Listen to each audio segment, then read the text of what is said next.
नमस्कार, मैं हूं आपके साथ विभा उपाध्याय और आप सभी दर्शकों का अन्नदाता कार्यक्रम में स्वागत करती हूं। हमारे देश का किसान जन का पोषक है, वो श्रम का देवता है, अन्नदाता है। उसमें ही भारत की आत्मा निवास करती है और ऐसे ही किसानों की प्रगति के लिए हम खेती बाड़ी से जुड़ी हुई बहुत सी नई लाभकारी जानकारियां हर रोज सुबह लेकर आते हैं। तो चलिए कार्यक्रम शुरू करने से पहले देखते हैं क्या है आज के अन्नदाता में। बटन मशरूम की खेती करके कमा सकते हैं अच्छा लाभ।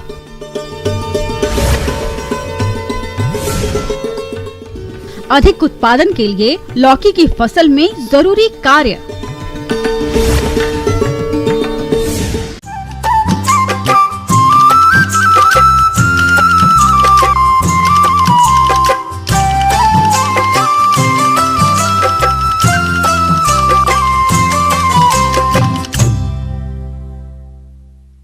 जो किसान भाई बटन मशरूम को उगाना चाहते हैं वे इस समय बटन मशरूम की खेती आसानी से कर सकते हैं, क्योंकि इस समय तापमान में धीरे धीरे कमी होने लगी है, जो कि यह तापमान इसकी खेती के लिए उपयुक्त रहता है। इसको उगाने के लिए तकनीकी जानकारियां होना जरूरी है, तभी इसका सफल उत्पादन ले पाएंगे। तो आइए इसकी खेती के बारे में जानते हैं बिरसा कृषि विश्वविद्यालय कांके रांची के डॉक्टर एन कुदादा से।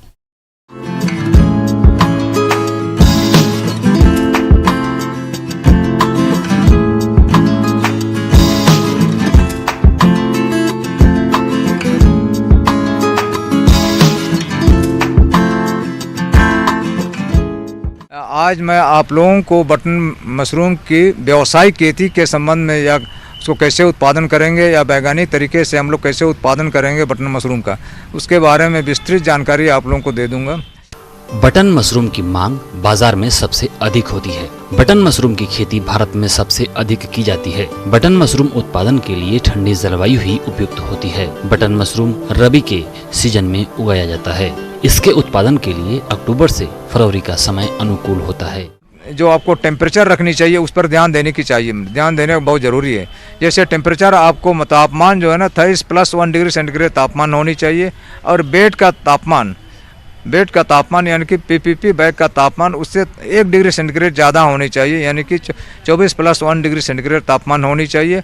और नमी जो है ना 85 से 90% नमी रहनी चाहिए। और बटन मशरूम का उत्पादन के लिए क्या क्या आपको चाहिए, इसके लिए कम से कम एक कमरा चाहिए। कमरा का साइज़ कम से कम 30 फीट बाय 20 फीट का साइज़ का आकार का होनी चाहिए। ये व्यावसायिक तरीके से जो हम लोग उत्पादन करेंगे इसके लिए मैंने कम से कम इतनी होनी चाहिए। इसके अलावा आपको और क्या क्या मटेरियल चाहिए, क्योंकि बटन मशरूम का उत्पादन जो हम लोग खाद में हम लोग उत्पादन करते हैं। खाद बनाने के लिए आपको क्या क्या सामग्री चाहिए, खाद बनाने के लिए आपको जो भी बटन मशरूम की खेती के लिए विशेष प्रकार की खाद की जरूरत होती है, जिसे कंपोस्ट कहा जाता है। कंपोस्ट बनाने के लिए सबसे पहले भूसे को पक्के फर्श पर अथवा किसी साफ स्थान पर लगभग 1 फीट मोटी तह के रूप में फैलाकर 2 दिन तक पानी से अच्छी तरह से गीला करें। भूसे में पर्याप्त मात्रा में नमी होगी तभी मशरूम के बीजों का अंकुरण होगा। 4 से 5 किलोग्राम मशरूम के बीज के लिए कंपोस्ट में इन चीजों की जरूरत होती है।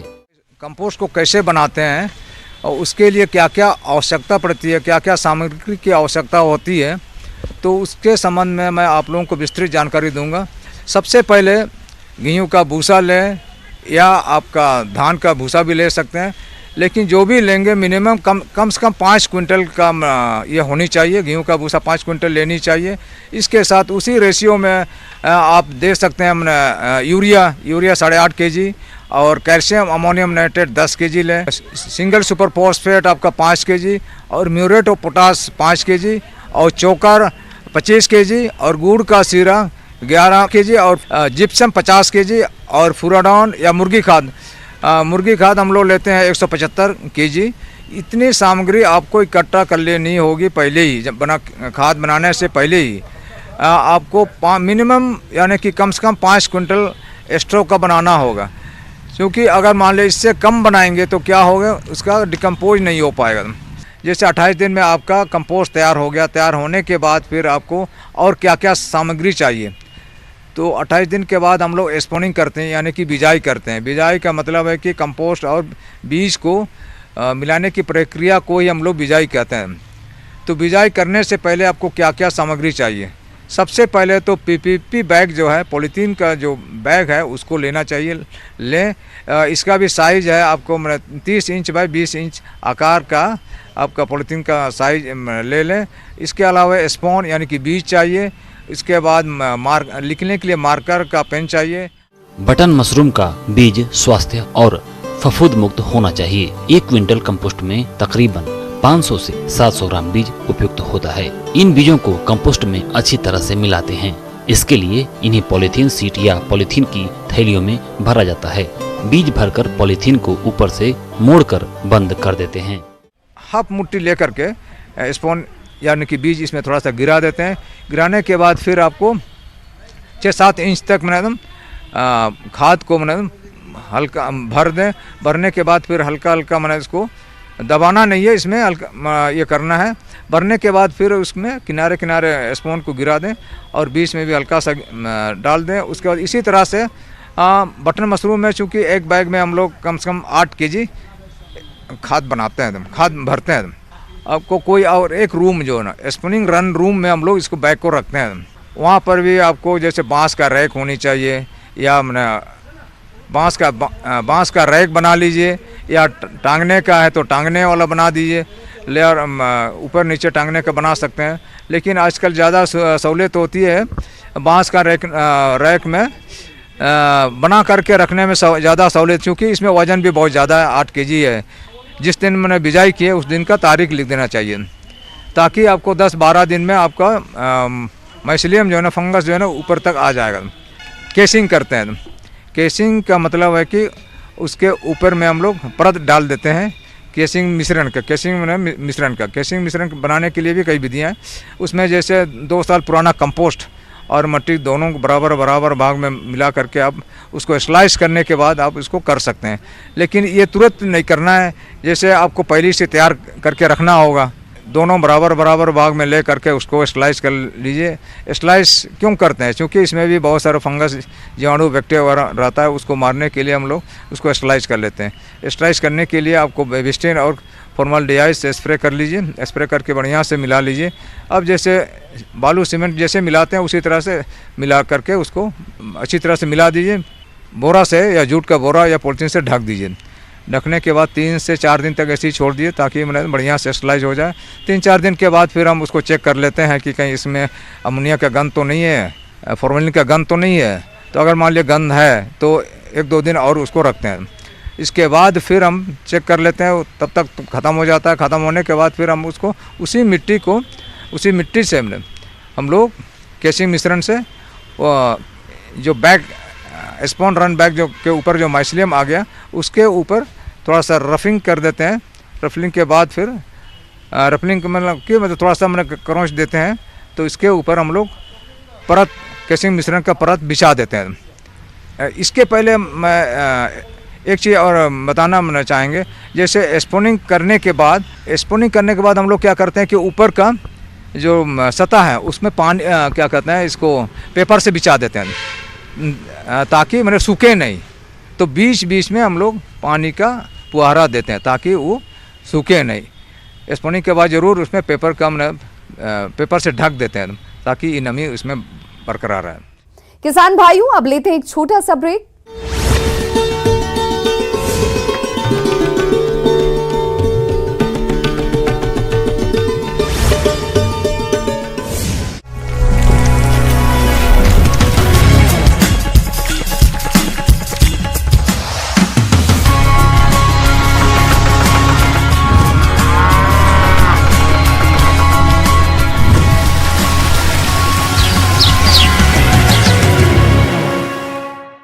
ब्रेक के बाद आप सभी दर्शकों का अन्नदाता में स्वागत। अपने प्रदेश के किसान खेती के साथ साथ पशुपालन भी करते हैं और इससे अच्छा लाभ भी लेते हैं। इसी लाभ को देखते हुए हम आज जानकारी लाए हैं गाय पालन पर। तो किसान गाय की कौन कौन सी नस्लों का पालन करें और गाय खरीदते समय किन किन बातों पर विशेष ध्यान दें, आइए जानते हैं पशु वैज्ञानिक डॉक्टर रविंद्र कुमार से।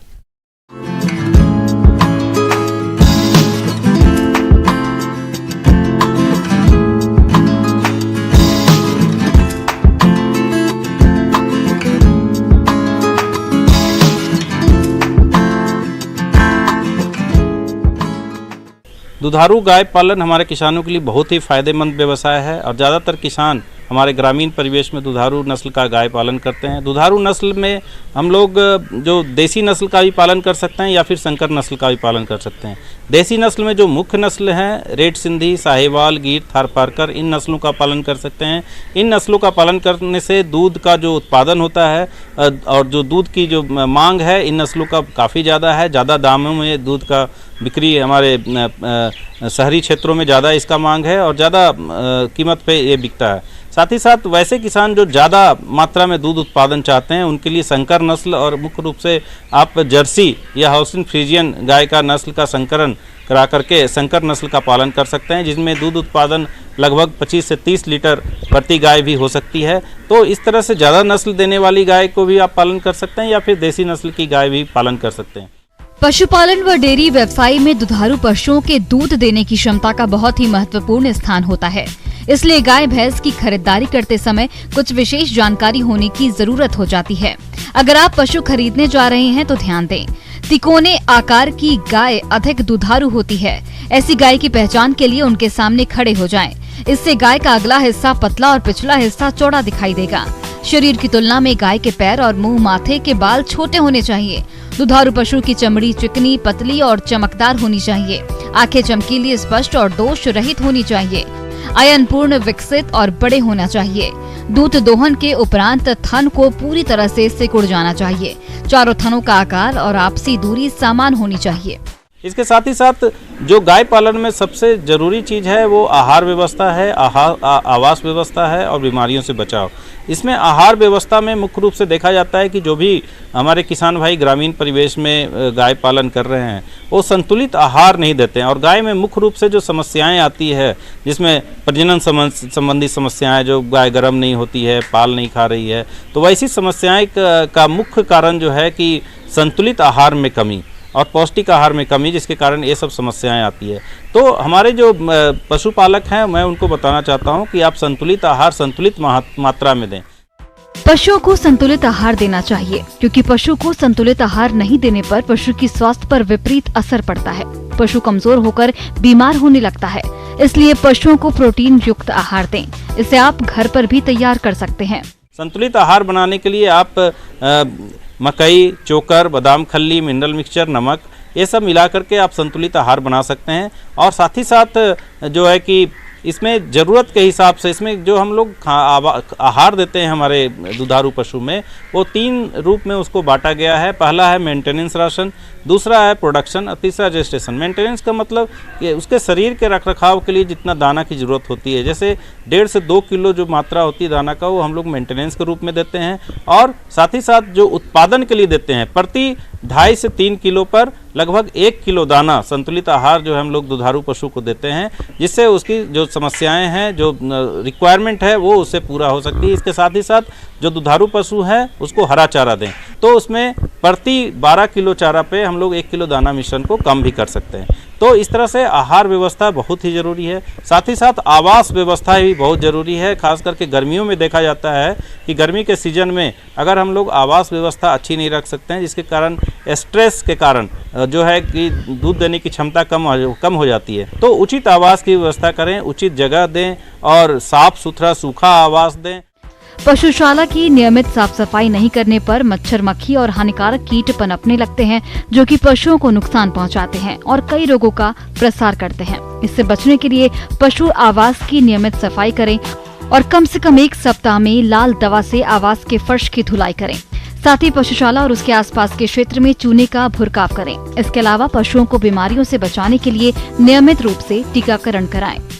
इस तरह से अगर आपने जो भी किसान भाई जो हमारे गाय पालन या अपनी दूध उत्पादन से जुड़े हैं, गाय पालन कर रहे हैं, वो अगर इस तरह से अगर वो आहार व्यवस्था, आवास व्यवस्था, बीमारियों से बचाव के जो वैज्ञानिक तरीके हैं उसका अगर सही ढंग से पालन करते हैं, अच्छी तरह से उसका रखरखाव करते हैं, तो निश्चित रूप से आपको ज़्यादा फायदा होगा और इससे इसके जो प्रतिकूल वातावरण है या बीमारियों से होने वाली जो हानियां होती है उससे आप बच सकते हैं। आगे और भी हैं खेती बाड़ी से जुड़ी हुई बहुत सी रोचक जानकारियां। यहां रुकेंगे एक छोटे से ब्रेक के लिए।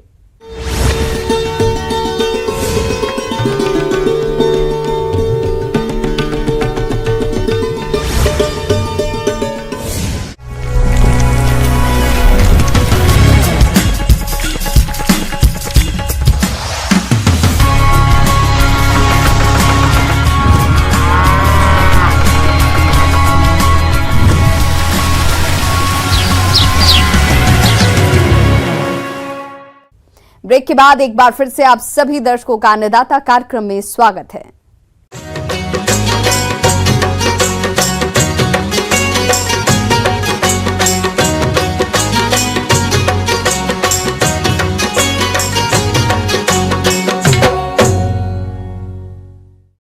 किसान भाइयों, हरी सब्जियों की बात हो और उसमें लौकी का नाम नहीं लिया जाए, ये तो हो ही नहीं सकता, क्योंकि लौकी मानव शरीर के लिए बहुत लाभदायक है, जिसे घिया और दूधी के नाम से भी जाना जाता है।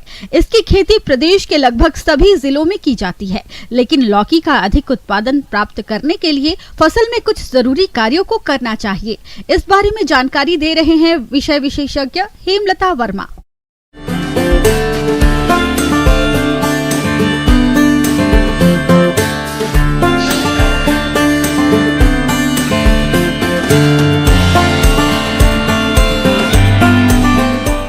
आज आपके सामने लौकी में इस समय क्या जरूरी आवश्यक कार्य किए जाएं जिससे हमें लौकी की पैदावार अधिक प्राप्त हो, उसके बारे में जानकारी देना चाहती हूँ। सबसे पहले बात करते हैं सिंचाई प्रबंधन से। किसान भाई अपनी देखें कि अगर बारिश नहीं है और हमारे भूमि में पानी की कमी दिख रही है, पौधों को पानी की आवश्यकता है, तो इसके लिए हल्की सिंचाई करें जिससे कि हमारे पौधे की बढ़वार अच्छे प्रकार से हो।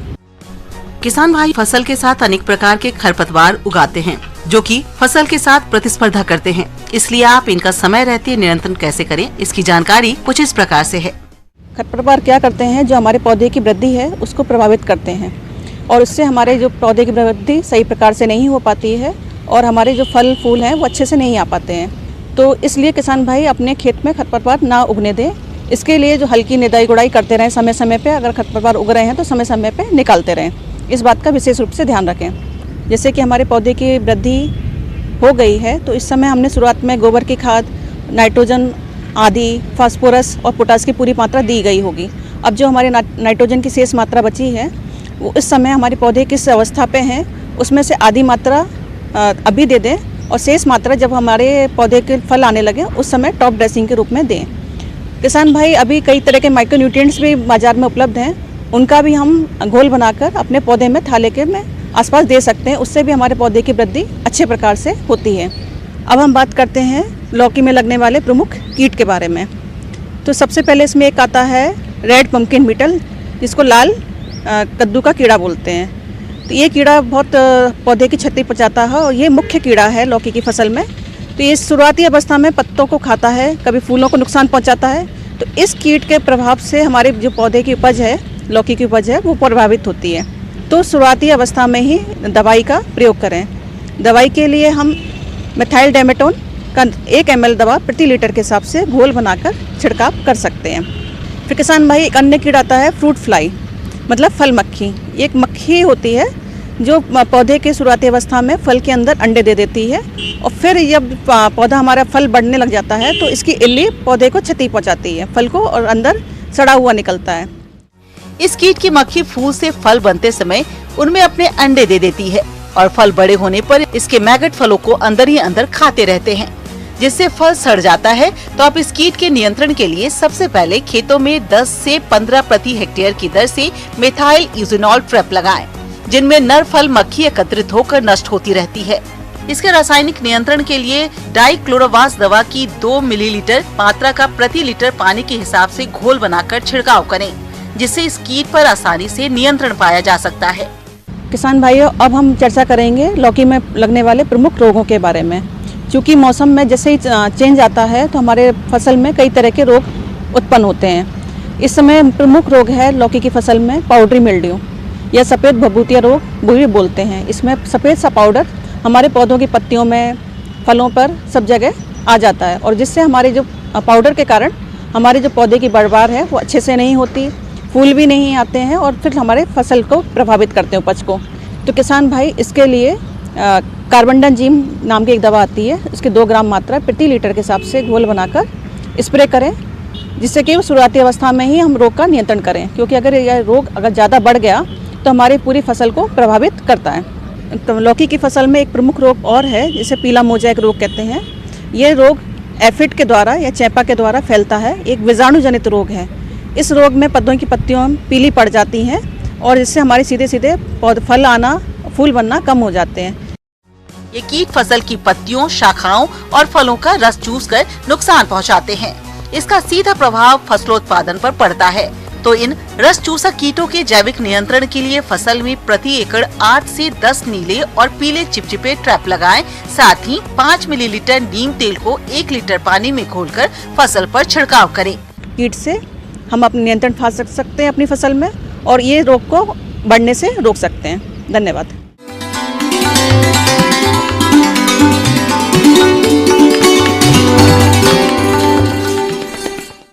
आइए जानते हैं अन्नदाता निःशुल्क फोन के माध्यम से पूछे गए समस्याओं का समाधान। आज की अन्नदाता हेल्पलाइन में हमने जिस प्रश्न को शामिल किया है उसे पूछा है गांव बिरौल, जिला दरभंगा के कमलेश कुमार ने। आपने पपीते के पौधे में लगने वाले कीट रोगों की रोकथाम के बारे में जानकारी चाहिए है, तो इसके लिए देखिए कार्यक्रम का यह अंश। पपीता में लगने वाले प्रमुखतः रोग और कीटों के विषय में आपको जानकारी दूंगी। पपीता में मुख्यतः जो अभी के समय में रोग देखने को मिल रहे हैं वह है पत्र कुंचन, जिसे हम लीफ कर्ल भी कहते हैं। पपीता के इतने सारे फायदों को देखकर इसकी मांग बढ़ी है और अधिकतर किसान इसकी खेती करने लगे हैं, लेकिन इस फसल से उत्पादन लेने में रोग बड़ी बाधा बनते हैं और हमारे किसान भाई चाहकर भी ठीक से इनको कंट्रोल नहीं कर पाते हैं और नुकसान उठाना पड़ जाता है। पर्ण कुंचन, और इसमें जो है यह जो है एक विशेष तरह का विषाणु की वजह से इसमें ये पपीता में हानि पहुंचाता है। यह जो होता है इसका रोगवाहक सफ़ेद मक्खी होता है। इसमें जो है सबसे ज़्यादा नुकसान क्या होता है कि जो पत्ते होते हैं, सबसे पहला लक्षण इसमें जो नए पत्ते होते हैं उसमें जो है दिखता है, पत्तियां जो होती है वो झुर्रीदार हो जाती हैं, छोटी हो जाती है, खुरदुरी हो जाती हैं और इसकी वजह से और ये धीरे धीरे जो है यह रोग पूरे के पूरे पेड़ में फैलता है और पत्तियां जो है हमारी नई पत्तियां को पर रोग तो फैलता ही है और अगर पौधे में फल लगे हुए हैं तो फल जो है पूरी तरह विकास नहीं होता फल में और फल जो फल होते हैं वो गिर जाते हैं। मक्खी है, सफ़ेद मक्खी है, उसके निदान के लिए हमें जो हम रासायनिक कीटनाशी का प्रयोग कर रहे हैं वह कर सकते हैं एमिडाक्लोप्रिड 17.8 SL। इसका 0.3 ml प्रति लीटर के मात्रा के दर से छिड़काव करें। 2 स्प्रे करें इसका, पहले छिड़काव के 15 दिवस बाद दूसरा छिड़काव करें। पपीते का दूसरा खतरनाक रोग है जड़ सड़न, जिसे जड़ गलन भी बोलते हैं। यह दूसरा ऐसा रोग है जो पपीते को नुकसान पहुंचाता है। इसमें देखते ही देखते सभी पौधे सूख जाते हैं और उपज कुछ नहीं मिलता है। जो दूसरा प्रॉब्लम जो हमारे रोग आता है हमारे पपीते में वह है आपका गलन, पौधा गलन और तना गलन। ये जो रोग होता है यह एक विशेष फफूंद जनित रोग होता है जिसमें जो है सबसे पहले जो है जो भूमि सतह के निकटतम जो तना होता है पौधे का वहाँ पर जो है जलीय धब्बा आ जाता है, शुरुआत होने लगती है। तो इसके रोकथाम के लिए हम क्या कर सकते हैं कि जो है हमारा सर्वप्रथम जो है हमें बीजोपचार करना चाहिए। बीजोपचार करने के लिए आप किसी भी कवकनाशी का प्रयोग कर सकते हैं, जैसे कि कार्बेंडाजिम का 2 ग्राम प्रति केजी बीज के दर से आप बीजोपचार कर सकते हैं। दूसरा है कि आप जो है जब हमारी पौधे क्यारियां में लग गए हैं, पौधेशाला में हमें जो है कार्बेंडाजिम और मैनकोजेब मिश्रित जो कवकनाशी है उसका 2 ग्राम प्रति लीटर पानी के हिसाब से छिड़काव कर सकते हैं और तनों पर, बगीचे में जो तने हैं उस पर हम कॉपर ऑक्सीक्लोराइड का 3 ग्राम प्रति लीटर के हिसाब से आप छिड़काव कर सकते हैं। जो हमारे पत्तों को में जो चूसक कीड़े लगते हैं जैसे कि माहू, जिसे हम एफिड भी कहते हैं, और सफ़ेद मक्खी जिसे हम व्हाइट फ्लाई कहते हैं, ये सारे जो होते हैं पत्ते के जो है निचली सतह पर आकर के जो है पत्ते का रस चूसते हैं, जिसकी वजह से पत्ते जो है ये हो जाते हैं, पीले पड़ जाते हैं।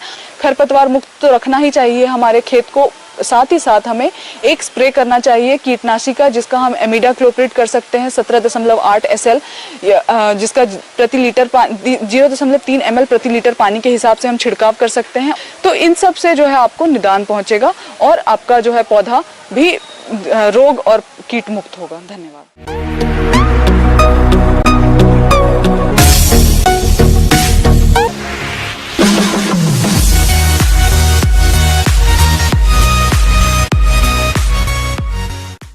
एक नजर डालते हैं राज्य के कुछ मंडियों के प्रमुख फसलों के बाजार भाव पर।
किसान भाइयों, कृषि संबंधित समस्या और सुझावों के लिए आप हमें इस पते पर संपर्क कर सकते हैं।